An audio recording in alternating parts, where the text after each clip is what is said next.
welcome to Brothers on the Board, the podcast where we become better teachers together.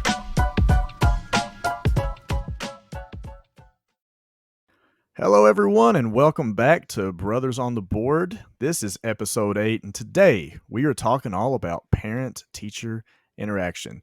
My name is John, and as always, I'm joined here by my brother Wes. We're two teachers who, for whatever reason, spends our free time doing this. This is fun for us, so we hope that you take something away from this, and we're hoping to have a really good discussion today about what we can do to communicate with parents more reasonably, and also to kind of give some ideas of what parents maybe can do to help teachers out to some degree. So, Wes, here we go, man. Episode 8, we've made it. We're getting closer to 10.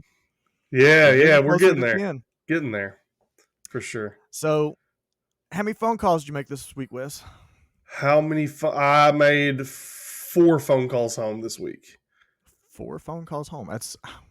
You know what? I'll be honest. You beat me. I didn't make that many phone calls home. How many emails home did you do? 0. Zero emails home this week. Which, to be fair, I am the tardy person for my team. So if I'm not sending emails home, that's normally a good thing. I want to point that out for our team and for myself. That's normally a good thing. What do you mean tardy person? So on our team, we have our team anyway, we have one person who kind of deals with all the tardies. So myself and my co-teacher, because there's 2 of us in the room, I spend the first 3 minutes or so out in the hallway, just hall sweeping, getting people in class, making sure no one's late. And if they're late, then I'm the one that lets them in the room so that the teacher doesn't have to let them in or it doesn't interrupt their class. So I let them in and I take their name down and then I go and I put them in the system. That is wild. We do not have that. I don't think most of our teams do. It works really well for us though, because you're never really interrupted and you never have to worry about putting people in tardy or anything like that. So this year our school went to 3 minutes instead of 4 between bells, and it is a long walk. It's a long walk from band to my room. So I try to be, reasonable and get them in and just be like, hey, just get in there. And the other teachers know that too. So, but yeah, I take care of the tardies. So no emails from Mr. Howard is normally a good thing. but I did make a handful, 2 or 3 positive calls, phone calls, this week that I thought went really well. And I also ran into one of my students at Sephora in the mall. It's like I've been at this school for 10 years, and I've ran into maybe 4 or 5 kids out in the wild, like randomly. So I'm in Sephora with my wife, and I'm walking around. She's shopping, and then I see one of them. I'm like, target acquired. So I just get behind her. I'm wearing a hat, so she has no idea it's me, and I'm just kind of following her and her mom through the store. And then finally, randomly, I just go, I'm just going to follow you until you realize that I'm here. And she turns around. She goes, oh, my God, it's Mr. Howard.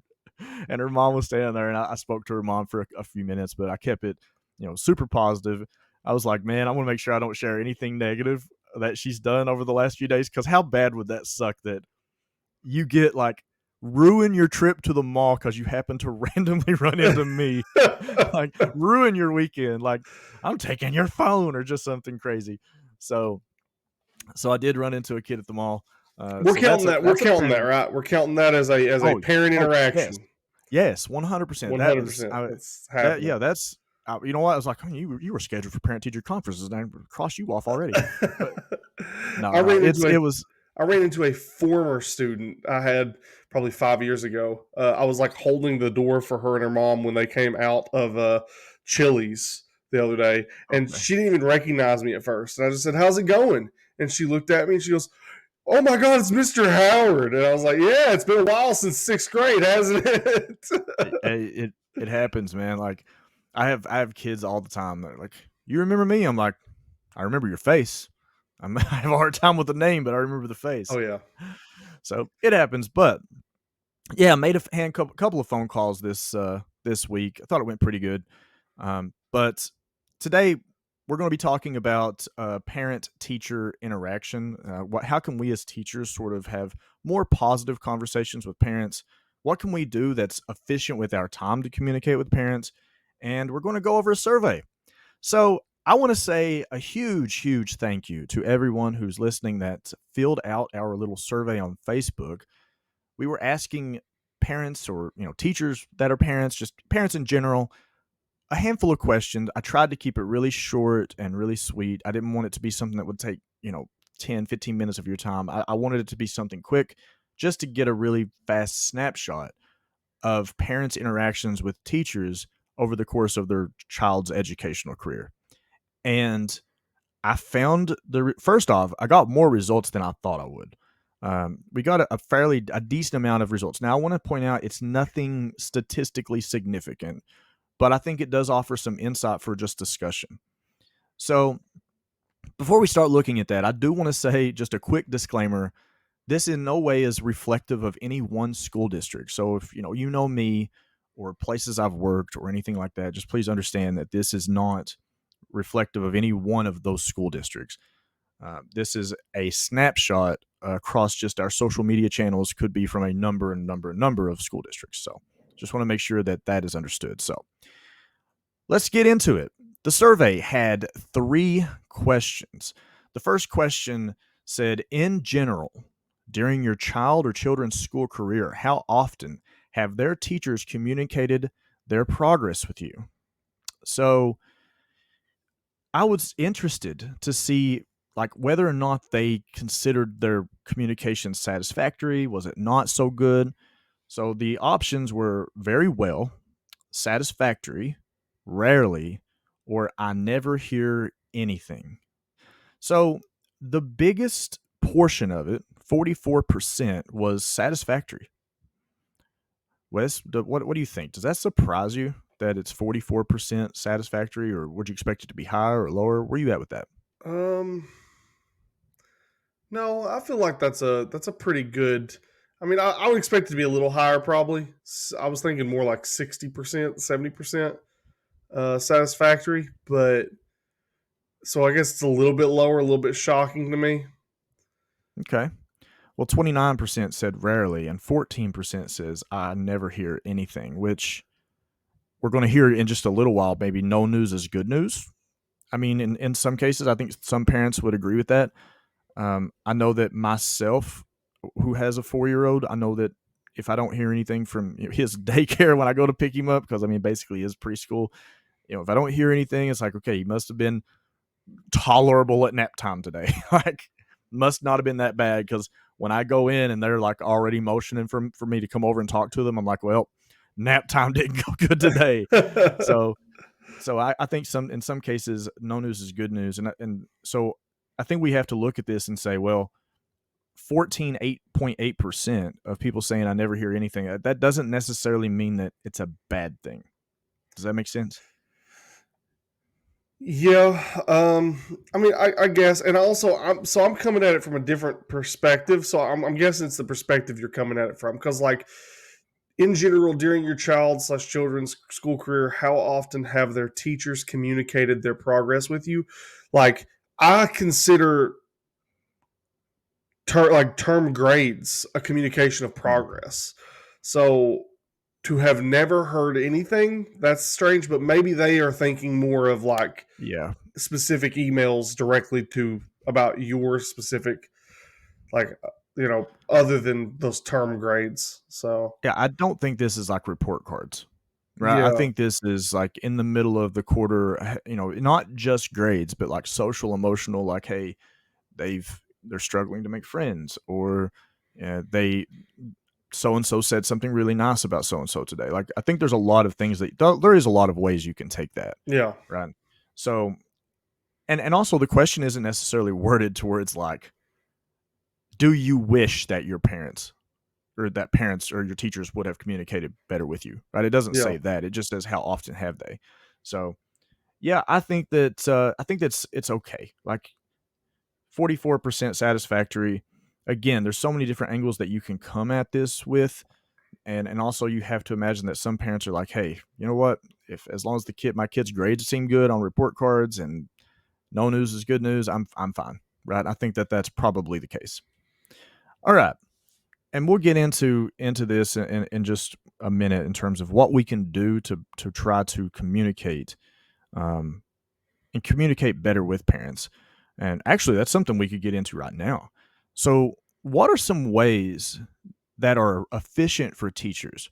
So, like myself and you included, like, what are some ways that we can communicate with parents that just doesn't take your entire evening, right?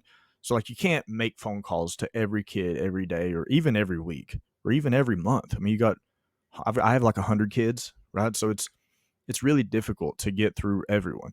So, like, what are some ways that we can have conversations or just send a little tidbit here and there of how their kid is doing? Do you have any specific kind of ideas that we could share?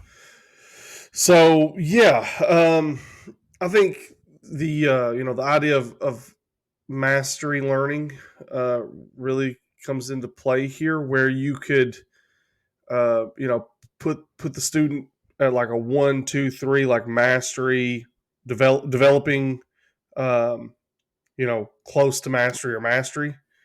Yeah, like skilled or whatever. Yeah, skilled, however you want to word it. I know, like Yeah. developing near mastery. Mastery is usually the go to, and then Yeah. like you know do an email to all students who are at that one point in whatever unit you're on, and just send a like a mass email. Hey, just letting you know your student is developing right now. They should be near mastery at this point.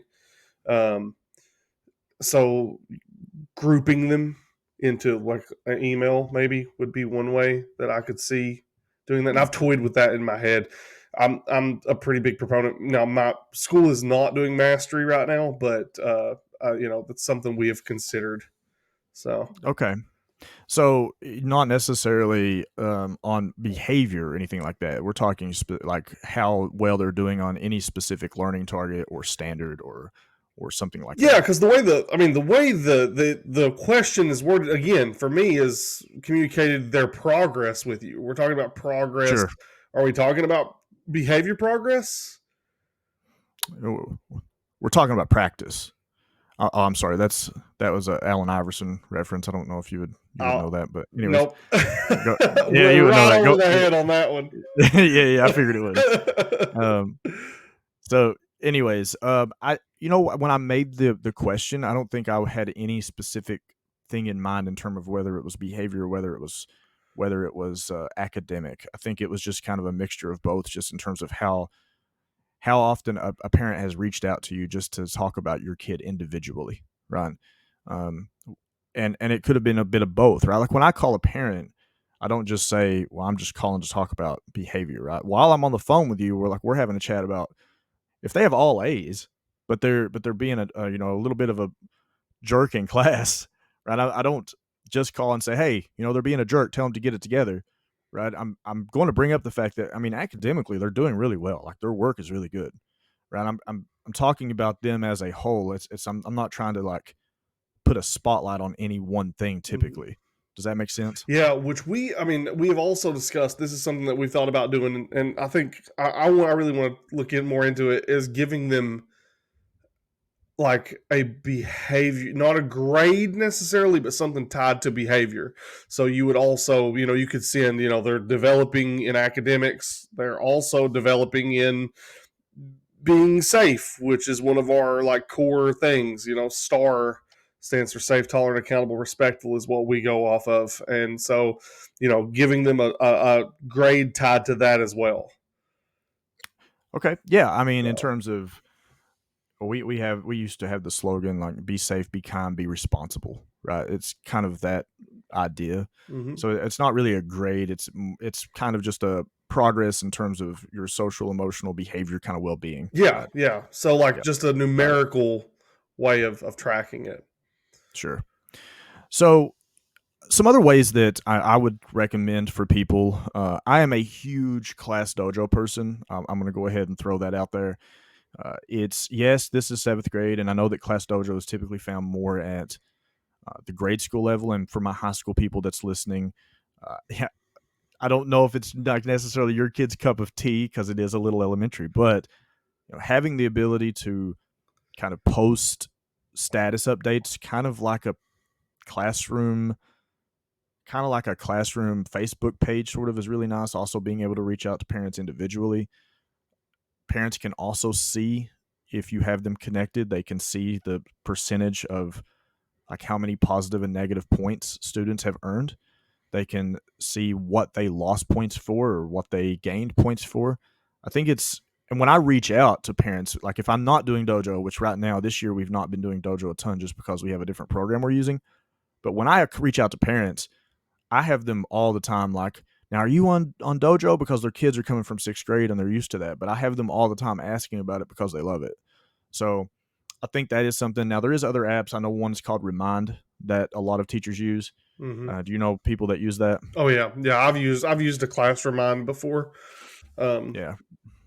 It was it was when I was like teaching 6th grade, we had to have a lot more materials and stuff. So I was like sending home like reminds, like, hey, make sure you bring in 2-liter bottles or whatever it is that we were doing at the time. So yeah, we also, before we went digital, we had actual paper and pencil planners that they had to write in every day. It was like a requirement. You had to write in your planner. And some teachers would have they required parents to sign their planner each week or something. So they could write a little tiny note on the day so that the parents would know. So the parent would just have to initial the day saying, hey, I saw it. I think that's kind of cool. Obviously, you run into some issues with parents, and it's unbelievable that this is the case, but it's the world we live in. You have parents that are just so swamped at home that it's even something as simple as that is difficult, and we'll get into that in a few minutes. But parents who are working different shifts. You have kids at 7th, 8th, 9th grade level who are taking care of little ones in the evenings for a little while when they get home. Like it's, you have that. So I do think you have to be careful with that. And we will, again, get into that more in just a minute. So, and I think that's a good segue actually into our next question. Our next question is on the survey. This is question 2. Do you think schools should focus more on parent involvement, such as projects that require parents to participate?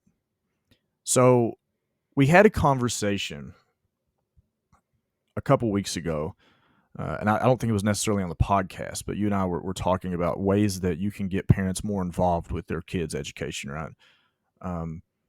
So I was curious to see whether or not that's something parents even wanted, right? So 48% just gave a flat out no. Like, no, I do not think that more should be required of parents. 22% said I'm indifferent. Like one way or the other, it doesn't matter to me. I can, we'll manage. And 29% said yes. So, initial thoughts. What are you thinking about that? I mean, I'm kind of, I feel like people are just so busy. They have just so many things going on that it's difficult for them to provide more time to that. So I'm not too shocked by that. Initially, I was, but then I was like, oh yeah, it kind of makes sense. So I don't think it's, the question is obviously not like, would you want to participate more in your child's education, right? It's do you think that schools should focus more on parent involvement? So I don't know. I'm actually kind of leaning toward most people being like, no, not necessarily that I don't want to participate. Sort of maybe kind of what you're saying. It's not that I don't want to. It's just that I can't. Right? I'm swamped too with other much to things, do, and school is a bit of a break for me to be able to get those things done. I can't afford to spend X amount of time doing whatever project it is. So yeah, I can definitely see that. I'm not surprised really by that at all, to be honest. So let me get this out. I actually had another comment or another question. I said, if you want, and this is optional, you can give me ideas on how you think that basically teachers and parents should interact or anything like that. And I had one person who said, I would want teachers to know that we aren't trained as they have been. When it comes to homework, we may be able to do it ourselves, but to teach a child can be difficult at times depending on the subject. So, what do you think about that? So, I am gonna. This is we're coming in with a hot one on this one. So I Oh hope you're no. ready for this. This is a hot take, and I'm gonna say it, and I'm gonna scream it Oh every God. time Okay, on this go ahead. podcast. And people are not. There's gonna be in the comments. I want people to disagree with me. I hate homework. I said it. Okay. I hate it. I hate assign. I do not assign homework. I do not do it. I don't think Okay. it's. I don't think it's necessary. I don't find the value in it. I actually, there's research that suggests that it actually has a negative effect on relationships. It's not good. I don't like it. I'm looking forward to people in the comments screaming, "Where's your research? Show me your peer reviewed articles. Show me your research." I can if you. I mean, yeah, absolutely. I can provide that. Um, I will agree with you to a certain extent. I think that homework. I'll come right out and I'll say the same thing. I very, very rarely give homework. Very, very rarely. Homework really ends up being, did you finish it in class? If you didn't, then it's homework. Like you need to get it done now sometime, and it can't be in here. So like that's what ends up being homework. Yep. So I do agree with you because again, very similar to what we were just discussing earlier. Some kids, they're more busy at home than they are at school. Some kids they work harder at home than they do at school, whether it's taking care of siblings, whether it's doing chores, whether it's helping their parents. That's the world we live in. And I know that when I get off work, I would prefer to have a life of my own as well. And I know that my students do as well. So I don't give a ton of homework. It ends up just being, again, did you get it done in class? So I do agree with that. But I will say, going back to our original question here, the part where they say that we aren't trained as they have been, I 100% agree with whoever this person is. And honestly, I take it kind of as a compliment because you hear a lot of people have this sentiment that teachers are just babysitters, right? Mm-hmm.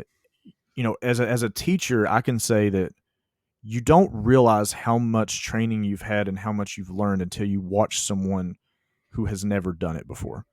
When you watch a brand new teacher, or when you watch, like for example, I have a 4-year-old. So when I try to help him with his letters and with all this other stuff, it's a whole different beast. Like I am not an elementary school teacher. I've never really worked with kids that are 4 and 5 years old outside of like a few little experiences, right? I have my degree is 7 through 12.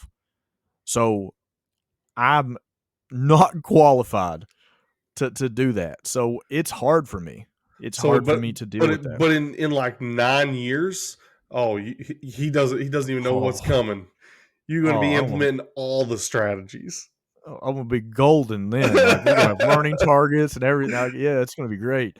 But just the level of, and I know everyone says like, oh God, 7th grade, that sounds awful. But I mean, I love 7th grade that personally.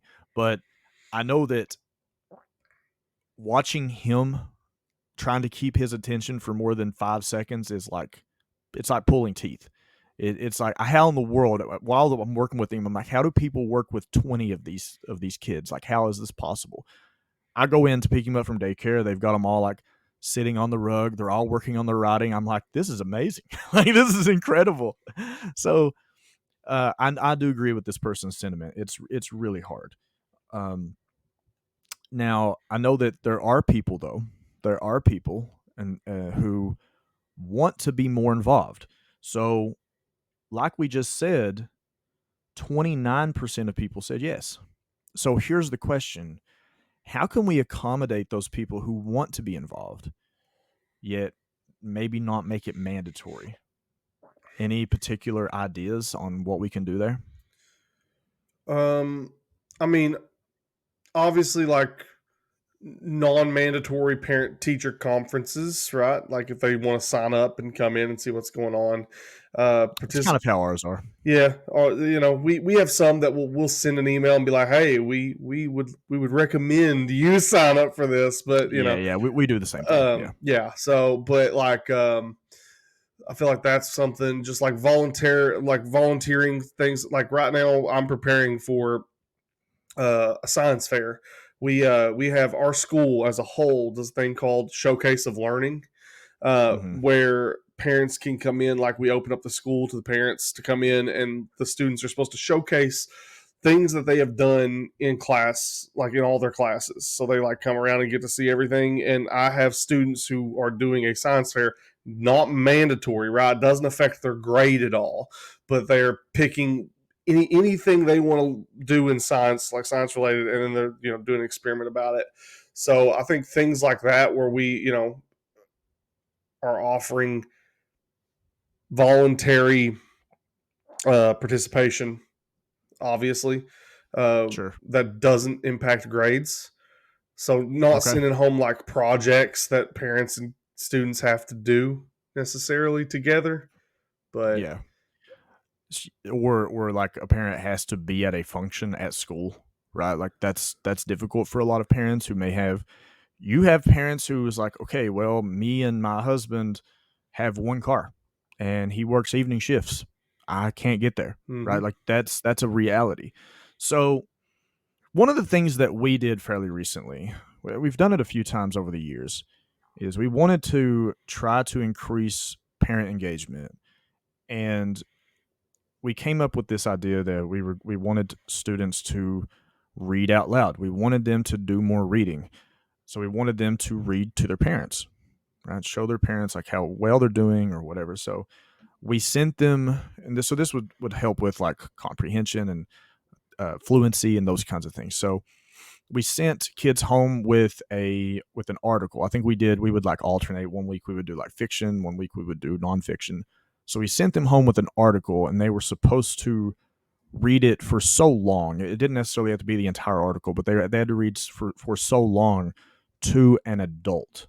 Now, we said an adult. It was like, okay, well, if your parents can do it, if your parents are available, they're not swamped with work or taking care of siblings or whatever it was, then that would be great. Read to your parent out loud, answer the questions, and then they would sign it and you bring it back in. And then we would give them like PBIS points, which is kind of like I think you call them star tickets. Yeah. PBIS, positive Or, behavior intervention strategies. yes. So we would do that. Now, we told them that you could read to an adult. So it could be like a teacher, custodian, it could be the bus driver, it could be anybody who you can get to just listen for a minute or two, right? That was the goal. We wanted you to read to an adult that you respected or adult that you looked up to or something like that. So and we had some decent success with that of kids bringing that back in and trying to give them some kind of incentive to do so. So I think there's ways that we can have parents become more involved and not necessarily require it for a grade. Right. Yeah. Now, I spoke on Messenger on Facebook. Our aunt, she reached out, and I spoke to her, and she was like, you know what, I have a couple of ideas. She was a school counselor for like 20 some years. She was in the classroom for like 10 or 15 years. So she was in education in general for like 35 years. And she had some ideas that I thought was pretty cool. And one of them, she had like they had students come in. This was like an activity after school, and each kid had done a research project on a certain person in history, and they dressed up as this person. They researched them, and then parents came in and they would go around and speak to them, and they had to like tell them who they were, what they did in history that's significant, answer questions about them. Like they had to basically pretend to be them. And I was like, that would be super fun to watch, especially if it was like your whole team did it. So like in science class, the kids who had like science figures, they're all in there. People like Edgar Allan Poe is in language arts, and this could be something that's completely voluntary, some for fun the kids want to do. The parents can come if they can. You're not just talking to their parent, you're talking to, other parents are coming up and talking to them, asking them, okay, who are you? And like, what did you do? And things like that. Mm-hmm. I was like, that would be really cool. Mm-hmm. So things like that, things where we can implement just things like we said, not mandatory, but also just gets people involved and shows all the good things that we do in school, because people don't always see it. Yeah. Right. So I thought that was really interesting. Definitely for the parents who are completely swamped and aren't able to participate in things. Trust me, I sympathize. I know it's hard. So our last question that we had on our survey: how many times has a teacher called home with the sole purpose of telling you about something that your child did well, or to say something that they love about your child? So years ago, I had a parent who I decided, this is like my first year teaching. I was like, you know what? I'm going to make a phone call, just a good phone call. And I hadn't done it yet. This is like my first time doing it.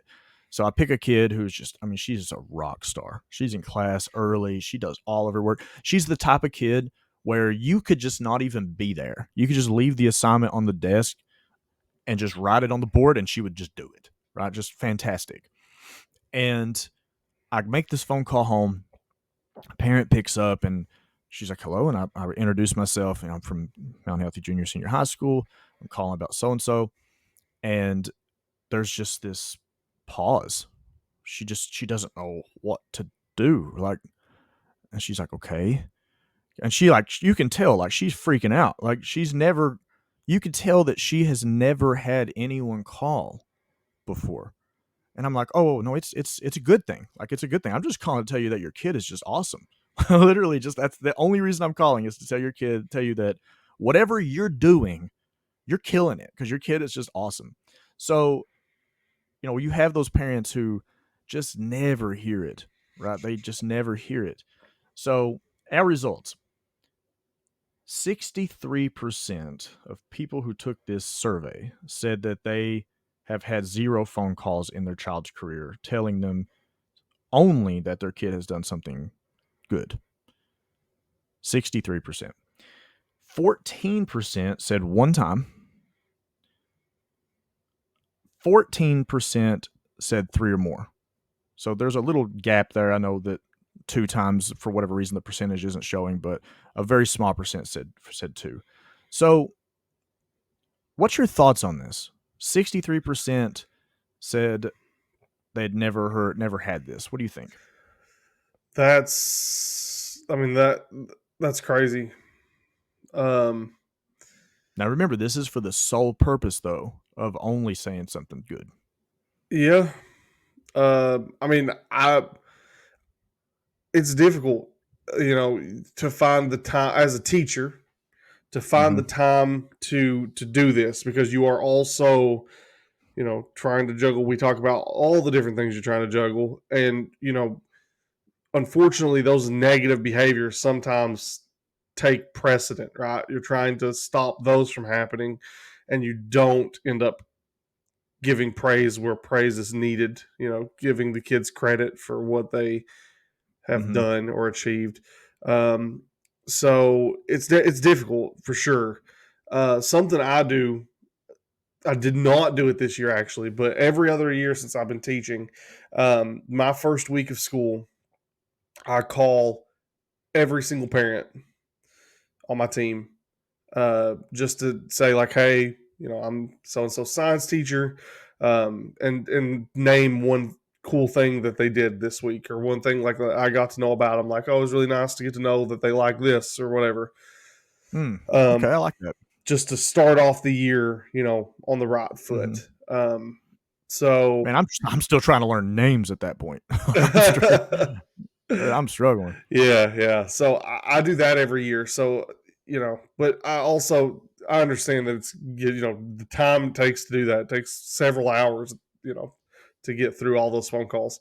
So, and I think also, like, the problem that you have is a lot of the phone calls that you have are, you're trying to you're trying to work on a behavior, right? So sometimes positive phone calls are made to students who historically haven't been doing so hot, right? You have a kid who has been in trouble a lot, and then finally they do something really good or really cool, or they get a good grade or whatever it is. So you call and you're like, hey, I just want to let you know that so and so had a really good day today. Now, they didn't turn this in, but they're doing better, right? So it's not only positive. So you end up spending time trying to work on a lot of the students, which, I mean, you should. Like, if you have a student you're trying to turn around, that's a good thing. But at the same time, a lot of the kids who are just always good, they they get left out in the cold a little bit in terms of recognition. It's like the kid that you haven't seen in years, and you're like, "Oh yeah, I remember your name," because I was screaming your name all the time. Or the kid that is like, "Hey, Mr. Howard, how are you?" And you're like, "Oh God, like you were in my third bell, but I just remember a face because the only time I got your name was when I looked at attendance." Like that, and that's a shame. Like, we should be spending more time trying to get to know kids and work with them, even if they're not always just a behavior problem, right? So, yeah, I'll be honest. I thought this number would be higher. I thought more than 63% would say no. Really? I was surprised. I am, yeah.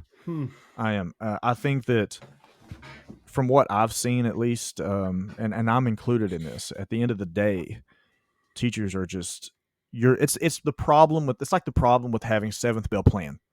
Like, if you have seventh bell plan or eighth bell or sixth bell or whatever, however many bells your school has, if you have the last bell plan, you very seldomly get things done because you're just dead by that point. You're exhausted. Like, you've been on all day, if that makes sense. And now suddenly everything gets quiet, the kids all leave, and you shut down. You finally get a second to shut down where you don't have to be as aware. And it's really difficult during that moment to be like, "Oh man, I'm just going to go make a phone call and have a conversation," because you're just tired.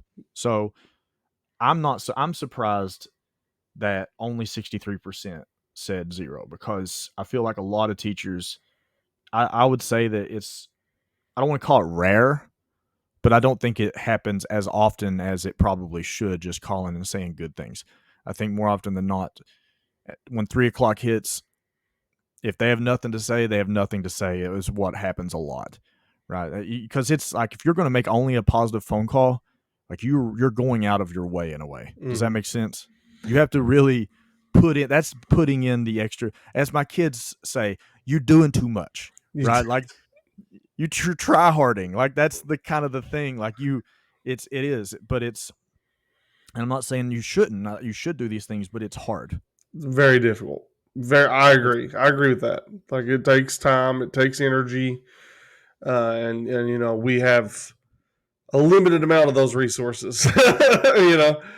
Yeah, it's and this is, people will say there's no tired like teacher tired, and I don't know if that's 100% true. We still need to have a segment where we just go and do a different job for a day, like roofing, do something, and then come home. I would be sunburnt to a crisp. I'd be like, "Oh no, put me back in the classroom." but yeah, I think it is something that is very difficult for people to do.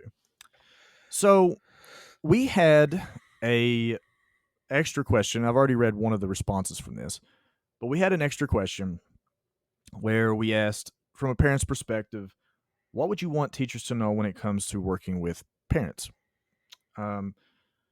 So I got a lot of interesting responses to this.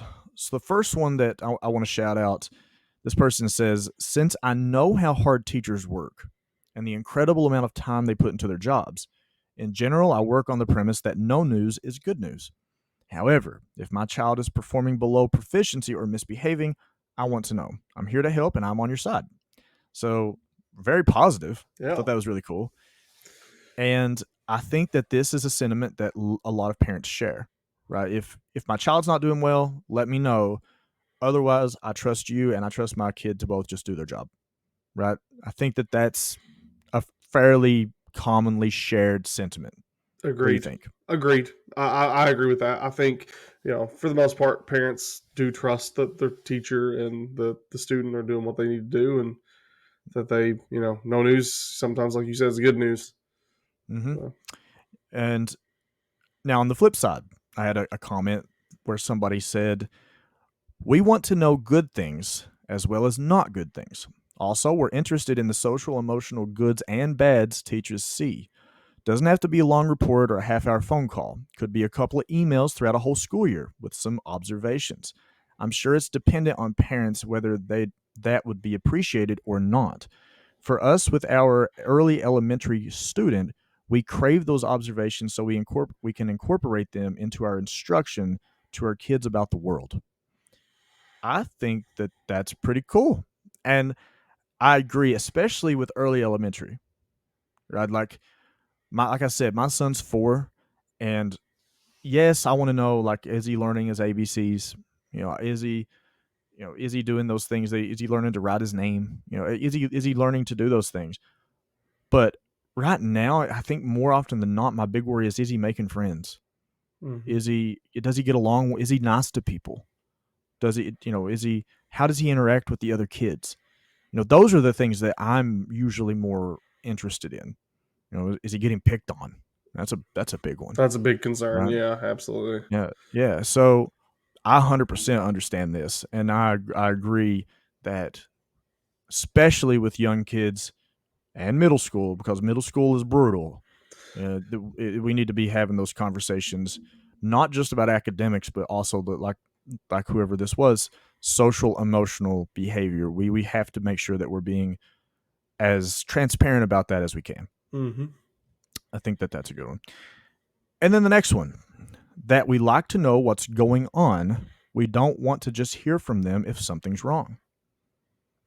So another person on the positive phone call train, and not even necessarily the positive phone call train, just like, again, how are they doing with the other kids?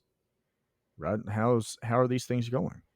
So I think it's something that we can all work on, and not just teachers, right? I think it's something that parents can work on in terms of like their interaction with teachers, because it's funny with me and my wife, right? With my son, I've already told her, like, when he gets in school, if a teacher makes a call home to us, I want to be the one to take the call.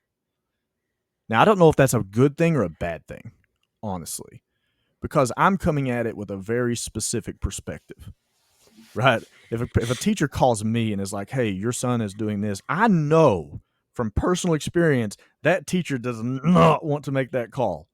And they're not just doing it, at least from my experience, they're not just doing it because they want to get someone in trouble. Does Yeah. that make sense? Mm-hmm. So I'm going to be like, I'm taking this teacher's side. And if he's like, "Well, I didn't do that," so I'm like, nope, I ain't buying it. Yeah. So that's where I am with that. So I don't know if that's necessarily a good thing, or a bad thing, but I do think that parents and teachers can both add a little something to make each other's lives easier. Absolutely. So I think we have almost reached the end of our segment. What I would really appreciate is if you guys would like, comment, subscribe, do all those wonderful podcast things that we talk about. That would be fantastic. We also have social media channels, Facebook, Twitter, all those kinds of things. We would love for you to follow us on there as well. Next time on Brothers on the Board, we're going to have a special guest. That is the plan. We're going to be talking about teacher burnout. Why are so many teachers leaving the field? So we will see you next time on Brothers on the Board.